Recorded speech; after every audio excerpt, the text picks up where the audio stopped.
Good morning, good afternoon, good evening, not much good depending on your location. Please join in the struggle to liberate our people from the contraption. Like and share videos. Nuro luayo, na nuro luayo. Nuro luayo, na nuro luayo.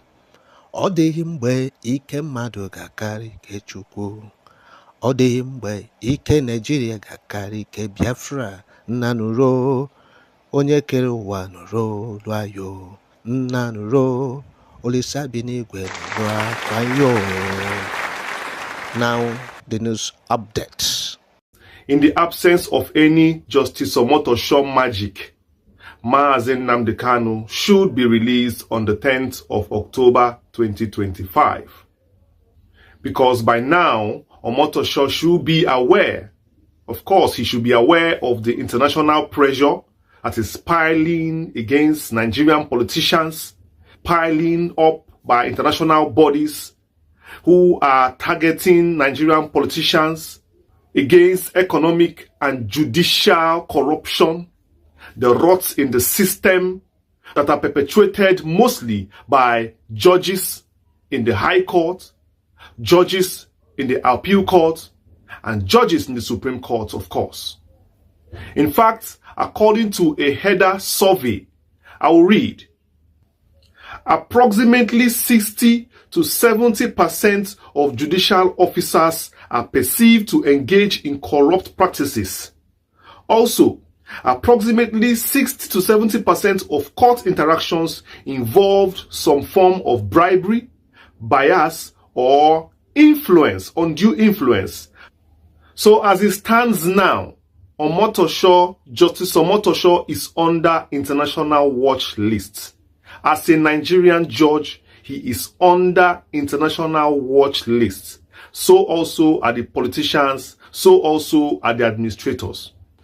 So as it stands now, Justice Omotosho is under international watch list. Yes, as the Chief Judge of the Federal High Court, he is under international watch list. So any move he makes, any judgment he gives, is being monitored by international bodies. And if he steps leg in the wrong direction, definitely there might be a warrant for his arrest internationally, and he may be put on heavy sanctions in the coming months. We are listing out 3 things Omotosho must do on the 10th of October to avoid those sanctions, because the way he has been carrying out Mazen Nnamdi Kanu's case lately, it shows that this report, this survey I read out for you of undue interference and judicial corruption has crippled into his court. He has opened up his court and he has started listening to voices outside. And he doesn't know that international bodies, nothing is hidden from them. They hear and see everything. We are giving Omotosho a lifeline. 3 things he must do on that day. 3 things he must do to wash his hand away from this watch list, failure of which, whatever international bodies decide to do with how he has conducted himself in this Nnamdi Kanu's trial and other cases he has held, is up to him. I hope it doesn't come back to haunt him, haunt his career, and haunt his upcoming generation, or he doesn't land himself in international prisons, or perhaps even local prisons. So let's dive right in. The Nigerian judiciary is gone, as we know, corrupt beyond measure. So according to the reports I read for you, 70 to 80% of Nigerian judges have collected bribes, and over 90% of cases suffer from judicial interference. These signs already in Omotosho's handling of Nnamdi Kanu's case is already showing, and people are watching. So these are the 3 things Justice Omotosho must do immediately to wash his hands off this, and of course evade international sanctions and of course international punishment. Number 1, no more postponement. Omotosho, no more postponement. As you know, justice delayed is justice denied. Kanu has been in the cell, in the dungeon, in the prison for years. The longer you keep him there, the longer you are keeping him in prison. And of course, he is not yet declared a prisoner by any court. So why are you delaying justice? What if after all this you are doing, you now declare him innocent? Why all the courts? Why all the prison in the first place? Is the prison intentional to punish him regardless of the outcome of the trial? That is how it looks like from Buhari's time. They just want to imprison him regardless of the outcome of the court. Even if the court finds him innocent, you have already spent years in the prison, so they have won according to them. So Omotosho, are you going to enable this injustice, or are you going to put an end to it on the 10th? So number one, no more postponement from you on the 10th. No more. That's the first thing you do on the 10th. The second thing you will do is you will discharge and acquit Mazi Nnamdi Kanu unconditionally, stating clearly that no other court should try him, telling the prosecution that they should not even think of going on appeal.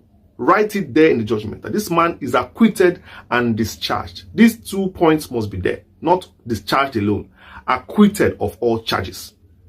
Yes, this is because till today there has been no evidence linking him to any terrorism, linking him to any treason. Yet he has been kept in the dungeon. All those years in the dungeon, does it account for nothing?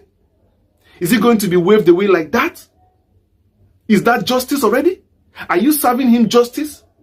So you have to discharge and acquit him to show that you are unbiased, to show that your court has not been overtaken by mess, to show that there is no judicial interference.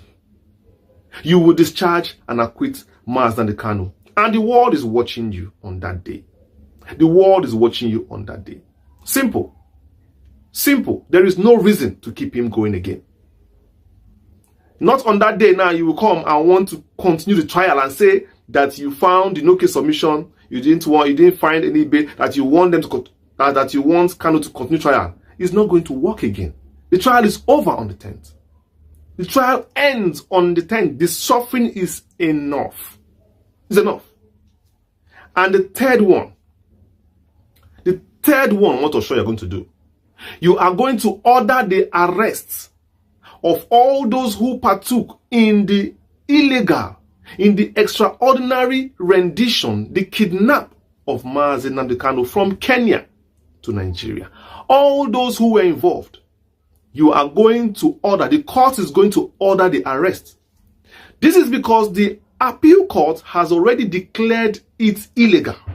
So you will go a step further to order the arrests of these people to come to court to face trial for bringing in a victim of kidnap to your court for trial while they are walking free.